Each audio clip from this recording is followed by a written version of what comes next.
किसान भाइयों एवं कृषि के छात्रों, मैं आज आपको ये बताना चाहता हूँ कि प्रकृति में कोई भी चीज़ इंडिपेंडेंट नहीं है, सब एक दूसरे के ऊपर निर्भर है। तो हम जैसे क्लाइमेट और वेदर की बात करते हैं तो ये भी कई चीज़ों से इन्फ्लुएंस होता है। वेदर और क्लाइमेट भी कई चीज़ों से इन्फ्लुएंस्ड होता है, मतलब उनका कई चीज़ों पे निर्भर होता है। उसमें मैं एक एक बात करूं तो लेटीट्यूड, दूसरा एल्टीट्यूड ऊंचाई, लैंड एंड सी कॉन्ट्रास्ट की भूमि की क्या अवस्था है और समुद्र के क्या उनके क्या कॉन्ट्रास्ट है। देन माउंटेन बैरियर्स, पर्वत श्रृंखलाएँ या पर्वत की क्या क्या बैरियर्स आते हैं। देन लोकल टोपोग्राफी कैसी है कि टीले हैं या समतल ज़मीन है या पहाड़ी ज़मीन है या पठारी ज़मीन है। तो local topography and ocean currents.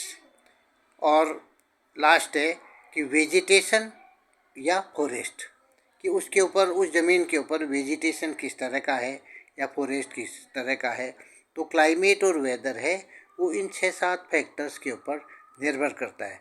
मेरा कहने का मतलब है कि प्रकृति में कोई भी इंडिपेंडेंट नहीं है। तो ऐसे आज हम ये सोचें कि मैं किसी के ऊपर मैं तो बिल्कुल इंडिपेंडेंट हूँ, किसी से मेरे को कोई आवश्यकता नहीं। तो जब प्रकृति ही इंडिपेंडेंट नहीं है, एक दूसरे से इन्फ्लुएंस होती है, एक दूसरे फैक्टर से प्रभावित होती है और एक दूसरे के ऊपर प्रभाव डालती है, तो हम भी इसी तरह से हैं।